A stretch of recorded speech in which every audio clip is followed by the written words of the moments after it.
Hey guys, welcome back to the channel. It's me, Mr. Ty, and in today's video, we're going to be going over the GoPro Hero 7 and comparing it to the brand new GoPro Hero 8 that was just announced. If you're new here, essentially what we do on this channel is we do in-depth reviews on all things FPV. We also do the occasional build video and trick tutorials. I primarily focus on 5 and 6-inch racing drones, but you may see the occasional plane video come out of me as well. So, which one's better for FPV? The GoPro Hero 7 or the GoPro Hero 8? Well, stay tuned and find out.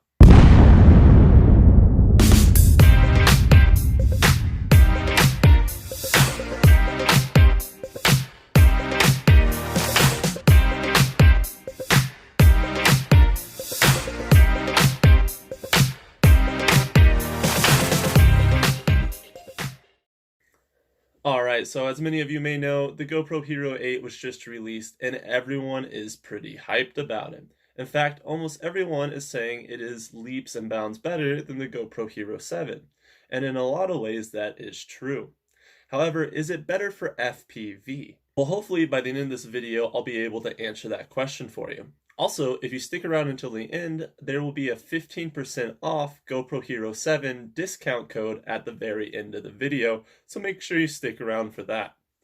So first things first, let's start with the price.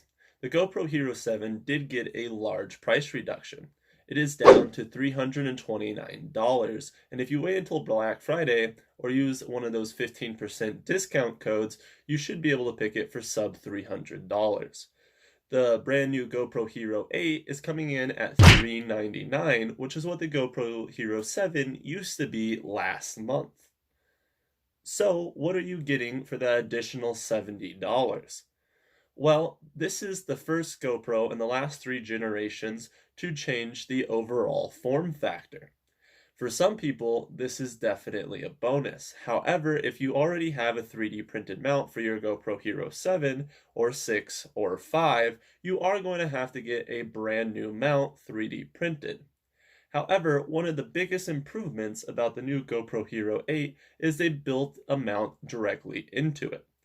There is 2 metal fingers on the bottom that fold down to make what all the previous GoPros used to have to attach via an outer cage or some kind of double-sided sticky tape to the bottom is now included in the GoPro itself. However, most people who fly FPV don't actually use the GoPro mount. They, for the most part, will use either a 3D printed outer sleeve that goes around the GoPro, or they will use a Velcro strap and a foam wedge to secure the GoPro to their drone. Since these fingers are attached to the GoPro, we might be seeing more frames designed specifically for GoPros, or we might see some small 3D printed parts which will weigh a lot less than the overall weight of the outer sleeve that just pretty much converts the top plate into a GoPro mount so you can just mount it directly to your quad. That could save you a little bit of weight. Since we're talking about weight, the new GoPro Hero 8 has increased its weight by 10 grams. Now, there is some miscommunication that a lot of people are saying that the new GoPro is 14% lighter. Now, this is true if you compare it to the GoPro Hero 7 with the outer cage on it. However, without the cage, it is about 9% heavier. So, for those people who are really weight conscious, this GoPro very well might not be the one for you. If you're not using a full 3D printed mount that covers the entire GoPro, something like this one that I have for this session, then you might be able to save about 12 grams, and you actually might come out just a little bit lighter than you would have if you would have gone with the Hero 7 with a full 3D printed cage around it. Though that will decrease the durability of the new GoPro, and since we're talking about durability, let's go over some of the things that they've changed. One thing that I know a lot of people are going to be unhappy about is that the front lens is not removable anymore. So if you have any ND filters for your GoPro Hero 5, 6, or 7, they will not be compatible with this new GoPro Hero 8. However, GoPro has said that the new lens is twice as strong as the previous lens, and it is 2 millimeters thick now as opposed to 1.3. But the smallest scratch, or if you do manage to crack the screen, will mean you will have to completely replace the entire GoPro as opposed to just swapping out the lens.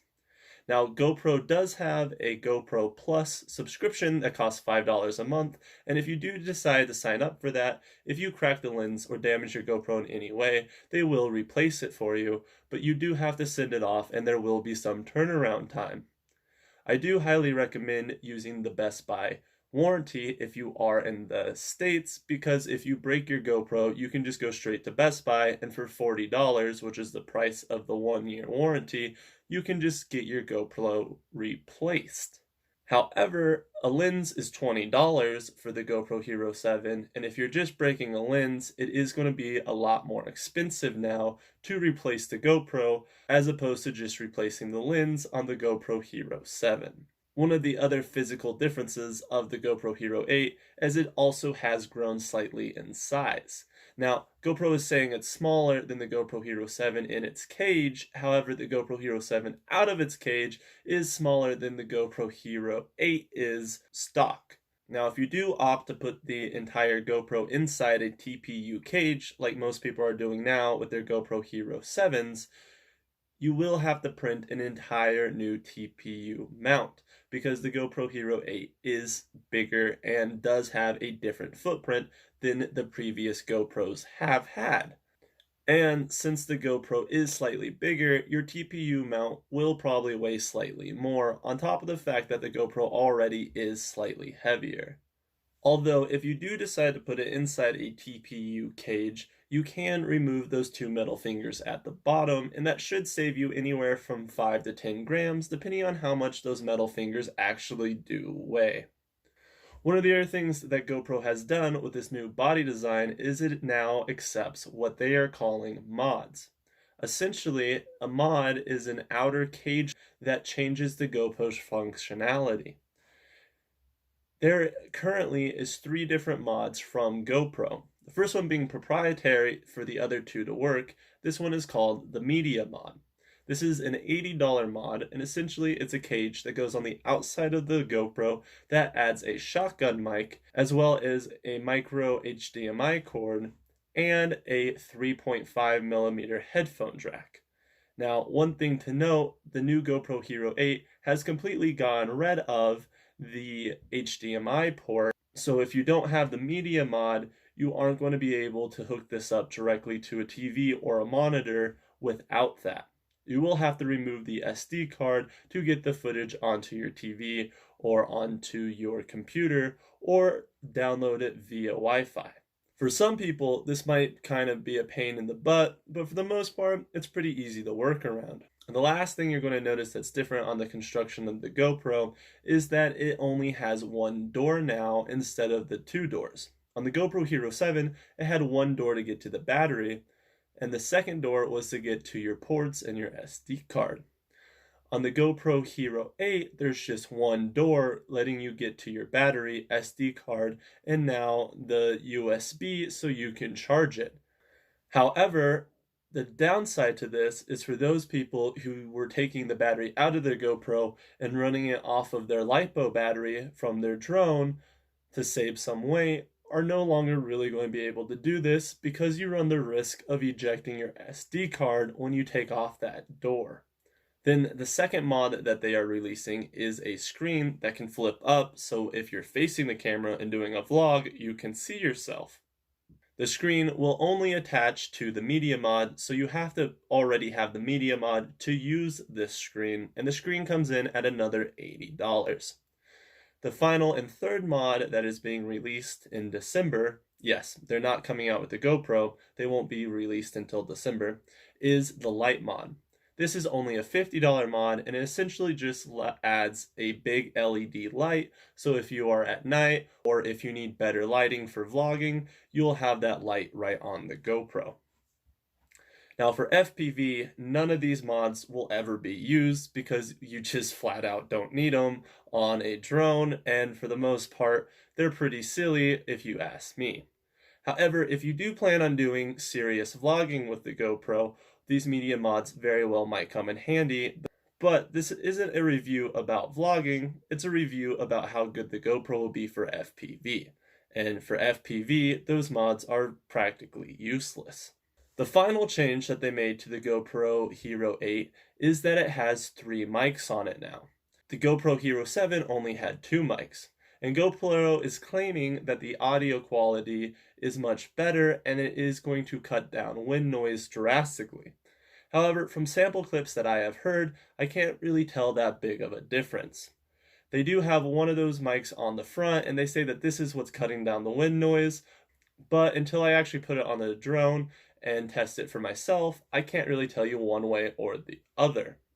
So in my opinion, the physical attributes of this GoPro in almost every way, except for the reduced wind noise, is pretty much a step backwards, at least for FPV. Now, if you plan on using the same GoPro for FPV and vlogging, however, this GoPro very well might be the one for you. But just strictly FPV speaking, it definitely seems so far like we're taking steps backwards. So let's start talking about the software inside it. Alrighty guys, so if you find this video helpful so far, make sure you hit that like button and go ahead and subscribe, because in the future, there's going to be a whole lot more videos just like this, and I know you're not going to want to miss them. So, back to the video. Now, from what I've looked up, the hardware on the inside of the GoPro is pretty much the exact same as what it was on the GoPro Hero 7, just with massive software updates. So, let's get into the differences of the software. The first thing that most people are going to notice is that Super Smooth is available on all frame rates and resolutions. Super Smooth is also on its second iteration, and they're calling it Super Smooth 2.0. On the GoPro Hero 7, there was only one version of Super Smooth. On this new one, there is 3. The first being the original Super Smooth that a lot of people have already fallen in love with. The second one is Super Smooth High, which takes that same 10% crop that the original one has and just adds extra smoothing to it. And finally, we have the Super Smooth Boost, which crops the image in 25%, however, adds a lot more stability. Essentially, you can be running, jogging, mountain biking, or throwing the camera down a hallway, and the footage should still be smooth as though the camera was on a gimbal. This will zoom in the shot though, and since you are losing 25% of the view, I highly doubt that this will be used on most freestyle drone builds, but this might be a very welcome feature to anyone trying to shoot cinema photography or trying to get good chase footage of a drift car or snowboarder or whatever you happen to be chasing. One other thing that they have added now is linear mode. So if you were trying to go for a view more like real steady go, which adds a heavy amount of stabilization and also kind of makes the image look more linear, then you can now do that all in the GoPro Hero 8. However, if you are strictly a freestyle pilot and you don't plan on doing any chase footage or cinema photography shots, most of these features will be actually pretty useless to you. In fact, I don't really even think the Super Smooth High would be ideal for a freestyle drone. If you've ever watched a pilot flying with Super Smooth on, when they do hard rolls, you can kind of see a bobble in the props.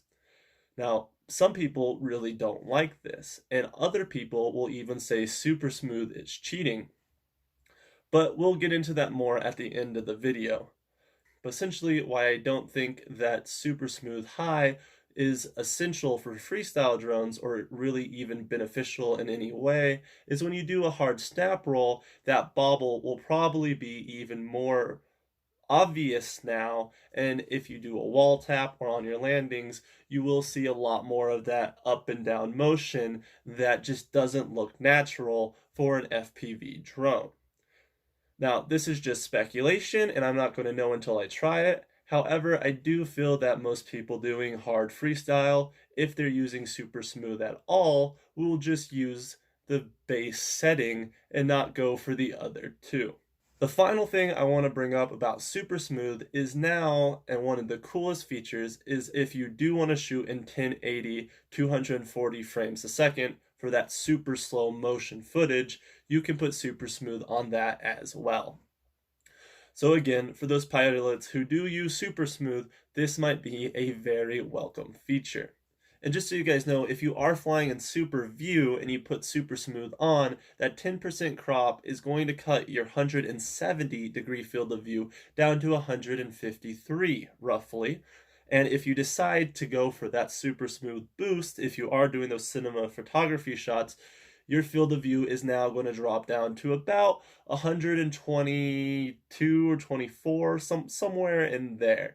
So for those of you who are afraid that the boost is going to be a little bit too much of a crop, you still get a pretty large field of view, but like I said, this is pretty much only going to be useful for chase footage.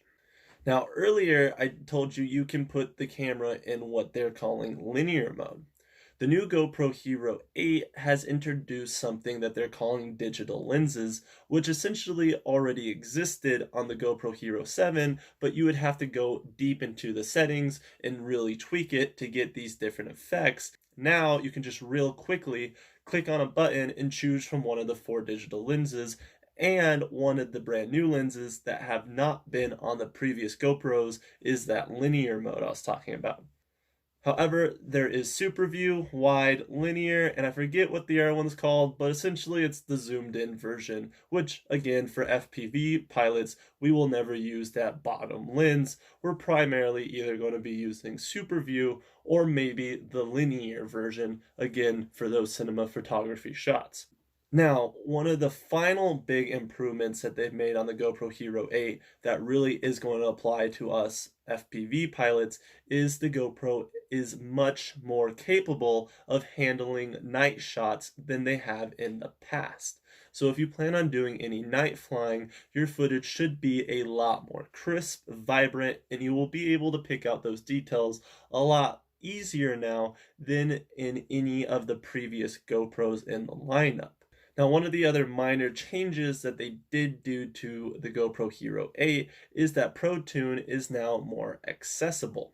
It also will work on all settings of the camera, so your footage will be a lot more unified if you do decide to use the GoPro to do some time lapse or maybe some B-roll in between your flight footage. Your video will not be a different color, it'll all match, which I think is pretty cool. Now, one other minor change that GoPro did was that they have added presets, which does make the user functionality of the GoPro a lot more simple. These presets will range anywhere from 4K video to night video, action shots, and so on and so forth. And on top of the presets already in the GoPro, you can save up to 8 of your own custom presets.